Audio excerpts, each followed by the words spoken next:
আমরা অনেক সময় দোয়া করেও মনে হয় যে দোয়া কবুল হয় নাই। আছে না নাই? মনে রাখবেন, বান্দার কোনো দোয়া বিফলে যায় না। সুবহানাল্লাহ বলি। বান্দার কোনো দোয়া বিফলে, কিন্তু আল্লাহ যে দোয়া কবুল করে আমরা সেটাই বুঝি না।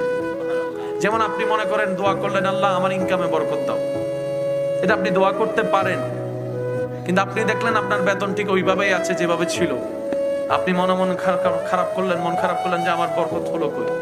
আপনি যদি একটু খেয়াল করে দেখেন, অন্য জায়গায় যে খরচটা হতো আল্লাহ আপনার খরচটা কমাই দিয়েছেন। ইনকামের লেভেলটা বাড়ে নাই, কিন্তু খরচটা অন্য বিষয়ের খরচ কমাই দিয়েছেন। আপনি আল্লাহর কাছে দোয়া করলেন, আল্লাহ অমুক অমুক আমাকে কষ্ট দেয়, তুমি তাদেরকে সাজা দাও, বিচার করো। আপনি দেখলেন তারা খুব সুখে আছে, ভালো আছে, আপনি মন খারাপ করলেন, আল্লাহ আমার দোয়া কবুল করলো কই। আল্লাহ আপনার দোয়া কবুল করেছে। সেটা কিভাবে? আল্লাহ তাআলা আপনাকে সহ্য ক্ষমতা বাড়িয়ে দিয়েছে, ধৈর্য ক্ষমতা বাড়িয়ে দিয়েছে, মেনে নেওয়া বাড়িয়ে দিয়েছে, মানিয়ে নেওয়া বাড়িয়ে দিয়েছে। সুবহানাল্লাহ। আমরা যেভাবে চাই আল্লাহ সবসময় সেভাবে